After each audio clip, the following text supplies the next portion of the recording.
Aluminium still এগুলো বের করে আমাদের ব্যবসার নাই। বাঁশের দাম হয়েছে দ্বিগুণ বেশি।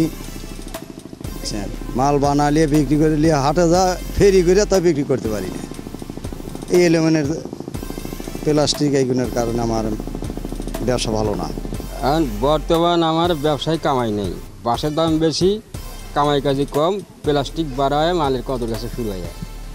বাঁশের মূল্য এরকম আমরা মালের দাম পাই না, মনে করেন যে প্লাস্টিকের জিনিস বাড়াইয়া আমাদের এলাকা কদর কমে গেছে। আমার আগে জিনিস চলছে, এখন চলে না। এখন প্লাস্টিক বাড়াইছে, মেলাইন বাড়াইছে, সব জিনিস বাড়াইছে। আমার বাঁশের দাম বেশি, বাঁশের জিনিস এখন চলে কম।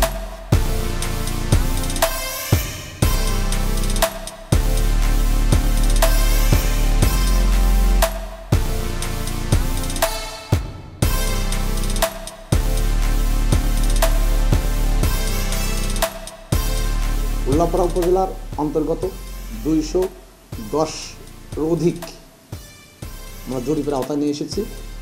এই জরিপের মধ্যে থেকে আমরা 20 জনকে ইতিমধ্যেই প্রশিক্ষণপ্রাপ্ত করেছি, যারা প্রশিক্ষণ পেয়ে আগের চেয়ে উন্নত মানের তৈজসপত্র তৈরি করছেন এবং তারা বিভিন্ন জায়গায় এগুলোকে রপ্তানিও করছেন বলে আমার জানা।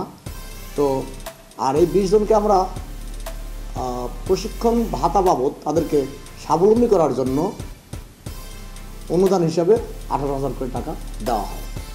পরবর্তীতে আমরা আরও সামনে যদি তাদের কোনো বিজনেসের জন্য সহযোগিতা প্রয়োজন হয়, সমাজসেবা অফিস সেটা আমলে নিয়ে তাদের সেই ব্যবস্থা করবে ইনশাল্লাহ।